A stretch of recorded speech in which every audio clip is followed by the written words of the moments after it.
So hello and नमस्कार, मेरा नाम भार्गव त्यागी है। स्वागत है आपके इस द बिजनेस पंडित की ओर से हमारे चैनल पे। और जो शार्क टैंक इंडिया सीजन 3 की पे चैनल से जो रिव्यू की हमारी सीरीज चल रही है, इसमें मैं बढ़ चुका हूँ अपनी अगली पिच पे, जो कि कोक स्मिथ की पिच थी, जिसको दिव्या जी और प्रज्ञा जी लेके आई। एपिसोड नंबर 17 में ये पिच आई थी। और बिजनेस की बात करूं तो ये लोग सिल्वर ज्वेलरी बनाते थे which was inspired by quotations and poems. Creative jewellery की इंडस्ट्री में थी और 3 लाख से ज्यादा की इनके पास कम्युनिटी इन्होंने बिल्ड कर ली थी और वुमेन लेड बिजनेस है। थोड़ा सा बैकग्राउंड की बात करूंगा तो जो दिव्या जी हैं वो NIFT डिजाइन स्कूल से पढ़ी हुई हैं और उन्होंने सिल्वर स्मिथिंग मतलब ज्वेलरी बनाने में ही स्पेशलाइजेशन करी है। उनका 15-16 साल का एक्सपीरियंस भी है ज्वेलरी बनाने का, डिजाइन करने का। जो प्रज्ञा जी थी वो BTech MTech उन्होंने करी IIT दिल्ली से। उसके बाद उन्होंने बेन में 6 साल काम किया, फिर INSEAD जाके उन्होंने अपनी सिंगापुर फ्रांस जाके अपनी पढ़ाई करी और वापस बेन में 1.5 साल काम करने के बाद और 2 साल इधर उधर हाथ पैर मारने के बाद उन्होंने फाइनली अपनी बहन के साथ कोक स्मिथ बिजनेस की चालू करी। तो टोटल 10 साल का एक्सपीरियंस इनके पास भी है। भगवान की कृपा से इतने एजुकेटेड, पढ़े लिखे और इतने एक्सपीरियंस वाले ये लोग हैं। दोनों बहनें हैं और जैसे कि प्रज्ञा की बात करूं तो उन्होंने बेन जैसी कंपनीज में और भी एक्सपीरियंस जो उन्होंने अपने पास्ट बताए, उनका बिजनेस एक्यूमेन बहुत स्ट्रांग होना बनता था। लेकिन इनके बिजनेस में जब आगे पिच में बात चली और डिस्कशन हुआ, कुछ खास वो मैच्योरिटी और बिजनेस एक्यूमेन दिखा नहीं। सबसे पहले मैं बात करता हूं कि ये लोग क्रिएटिव ज्वेलरी इंडस्ट्री में। अब ज्वेलरी वैसे ही इतना क्लटर्ड मार्केट है, इतने सारे कंपटीशन है इसमें।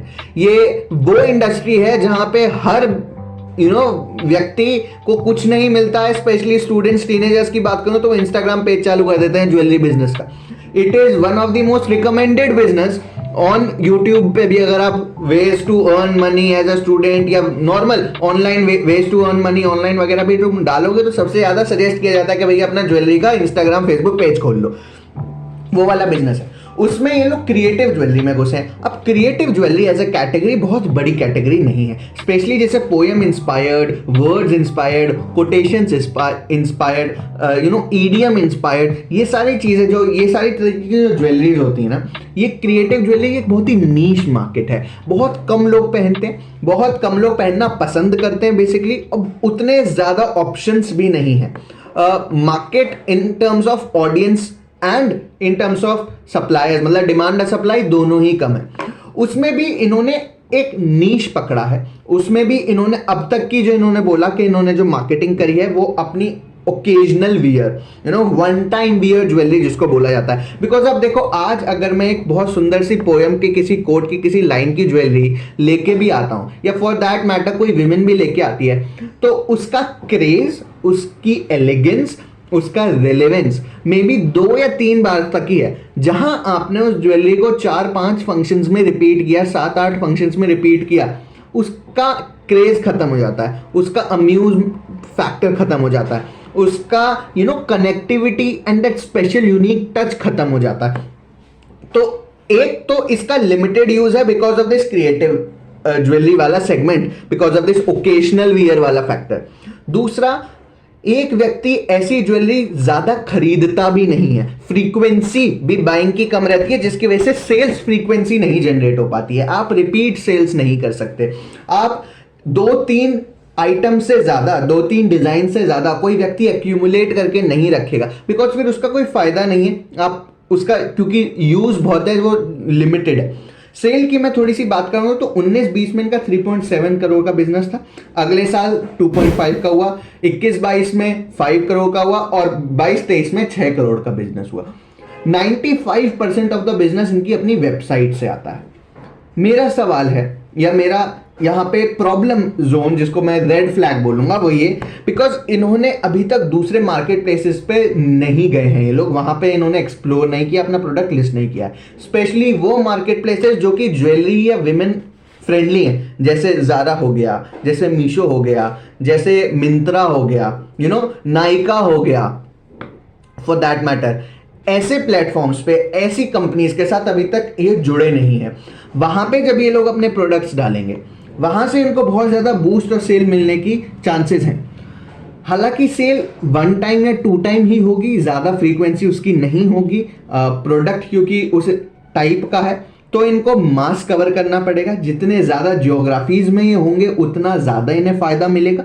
और जितना इंडिया से तो देखो बड़े बिजनेस बन नहीं सकता है, बिकॉज इंडिया की अपनी एक कैपेसिटी है, तो इनको एक्सपोर्ट्स में भी डेफिनेटली जाना ही पड़ेगा। तो जैसे कि अनुपम ने लास्ट में बोला था कि इनको डिसीजन मेक करना है कि इनको लोकल जाना है वर्सेस इंटरनेशनल जाना है, एक्सपोर्ट करना है, क्या करना है, बिकॉज ये एक्सपोर्ट के बारे में सोच रहे थे, अभी गए नहीं थे। इम्पोर्ट मतलब डोमेस्टिक ही थे, उसमें भी 95% ऑनलाइन इनकी अपनी वेबसाइट से सेल आ रही है। तो कहीं ना कहीं वो डिसीजन में मैं इनको सजेस्ट करूंगा कि ये एक्सपोर्ट चालू करें जल्दी से जल्दी, क्योंकि इनको ज्योग्राफिकल एडवांटेज चाहिए। और दूसरी बात, ये दूसरी मार्केट प्लेसेस पे लिस्ट हो ताकि इनको वहां से सेल हाइक मिले। मंथली सेल की मैं बात करूं तो जून में 65 लाख की सेल थी, अगले महीने गिर के 58 की होगी, अगले महीने थोड़ी बढ़ गई 75 लाख की हो गई। तो अगर ARR के तरफ देखा जाए तो लगभग 1 करोड़ की सेल एनुअल इनकी बैठ रही है। ट्रैफिक या मार्केटिंग की मैं बात करूं तो 1.2 लाख का मंथली ट्रैफिक है इनकी वेबसाइट पे, जिसमें से 10% ब्रांड सर्च से आता है। मतलब कोक स्मिथ ब्रांड को कोई सर्च करके इनकी वेबसाइट पे 10% मतलब 10 से 12,000 लोग आते हैं। इन्होंने बार बार अपने पीछे बोला कि हमने ब्रांड बना लिया, ब्रांड बना लिया, ब्रांड बना लिया, लेकिन जैसे कि बाकी शार्क्स ने बोला, जब ब्रांड बना लिया, जब ब्रांड बनता है ना, तो ये रेशियो, ये परसेंटेज 10% नहीं रहता, ये आराम से 30% 40% हो जाता है। वहां तक अभी ये लोग नहीं पहुंचे हैं। प्लस मेरे को लग रहा है पर मंथ के हिसाब से इनके विजिट्स भी कम है, अगर ये पैन इंडिया केटर कर रहे हैं तो। हालांकि पिच में इस बारे में कोई बात नहीं करी गई। कॉग्स में बोले तो 40% इनकी कॉग्स आ रही है और 2,500 का AOV एवरेज ऑर्डर वैल्यू इन्होंने बताया कि इनका है, और 4% नेट मार्जिन बचा रहे हैं, बहुत अच्छी बात है।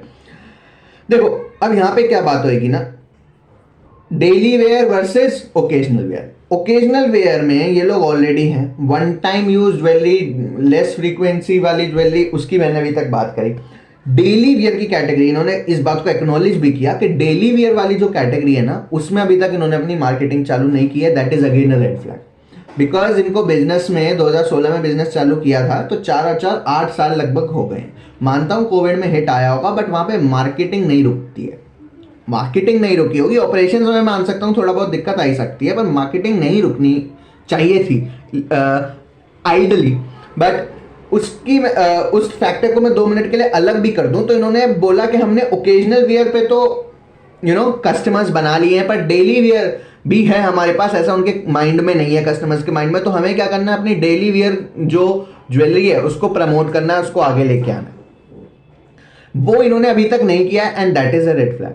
मेरे को लगता है इनका जो गो टू मार्केट है वो डेली वियर से ही आएगा, डेली वियर सिल्वर ज्वेलरी से ही आएगा।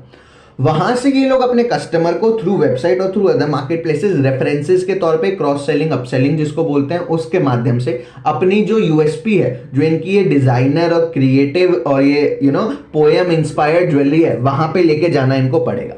मेरे को ऐसा लगता है कि अगर मैं इनका बेसिक 4P एनालिसिस भी करूं तो उसी में ही गड़बड़ है। प्रोडक्ट मैं मानता हूं शार्क्स ने कहा है कि अच्छा है, जितना कर रहे हैं उतना अच्छा है, बट जो कर रहे हैं that is not sufficient to be a significant player in the market. Point 1। Point 2, daily wear introduce करना ही पड़ेगा, वो इंट्रोड्यूस कर दिया तो उसकी मार्केटिंग करनी पड़ेगी, जो इन्होंने अभी तक नहीं करी। सेकंड पी को मैं देखूं तो प्रोडक्ट की तो बात हुई, सेकंड पी में देखूं प्राइसिंग, तो इन्होंने बोला कि हमारी कॉम्पिटिटिव प्राइसिंग है, हम सस्ते हैं। शार्क्स ने बार बार पूछने की कोशिश करी कि क्या कस्टमर आपको सस्ता मानता है, इन्होंने बोला हाँ, हम उस हिसाब से भी कॉम्पिटिटिव हैं। कस्टमर मानते हैं नहीं मानते हैं, उनका फीडबैक, उन पे करी हुई कोई रिसर्च इनके पास नहीं है।